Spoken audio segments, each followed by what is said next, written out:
नमस्कार दोस्तों। तो कैसे हो आप सभी?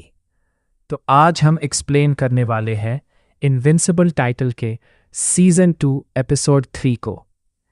इस एपिसोड की शुरुआत में हमें मार्क और उसकी मदर डेबी को दिखाया जाता है, जहां पर डेबी मार्क को छोड़ने के लिए आती है और वो बहुत ज़्यादा भावुक हो जाते हैं।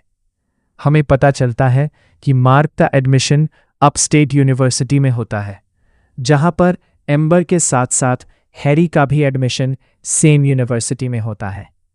एम्बर और मार्क का रिलेशन अब और भी नज़दीक हो गया है, वो इंटीमेट हो जाता है। इधर हमें अगले सीन में एलियन की बैक स्टोरी को दिखाया जाता है, जहां पर अनोपेंस पर विल्ट्रोमिट्स अपनी पूरी आर्मी के साथ हमला कर देते हैं। अनोपेंस अपनी पूरी ताकत के साथ विल्ट्रोमाइट के लोगों पर हमला करते हैं, लेकिन विल्ट्रोमाइट बहुत ज़्यादा ताकतवर होते हैं और वो लगभग अनोपेंस की प्रजाति के ख़त्म कर देता है। लेकिन कुछ बचे हुए अनोपेंस अपनी टेक्नोलॉजी का इस्तेमाल करते हुए उसे ग्रह से निकल जाते हैं और वो एक नई ब्रीडिंग स्टार्ट कर देते हैं। एलन को कोअलिशन ऑफ प्लैनेट्स को बचाने के लिए एक सुपर सोल्जर के रूप में तैयार किया गया था और विल्ट्रोमिट्स के लोगों से लड़ने के लिए भेजा जाता है।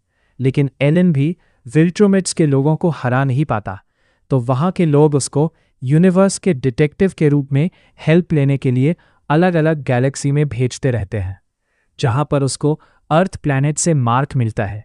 वहाँ कोअलिशन को मार्क के बारे में रिपोर्ट देता है, लेकिन वहाँ एक गद्दार मोल है जो विल्ट्रोमिट्स को जानकारी दे देता है।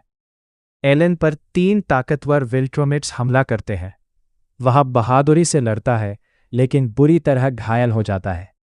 अंत में उसे रिकवरी टैंक में रखा जाता है, जहां वो और भी शक्तिशाली होकर उभर सकता है। डेबी, मार्क्स मॉम, वह अभी भी नोलन ओमनी मैन के धोखे के सदमे से बाहर निकलने की कोशिश कर रही है।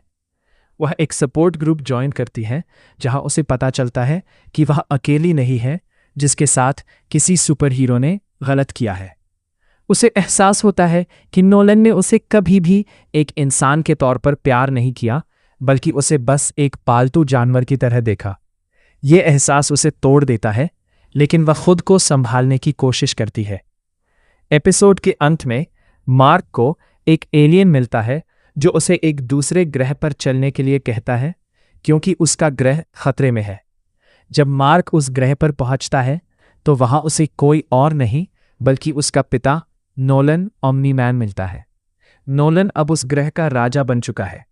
मार्क उसे देखकर हैरान और गुस्से में है, क्योंकि पिछली बार जब वे मिले थे तो नोलन ने उसे लगभग मार ही डाला था।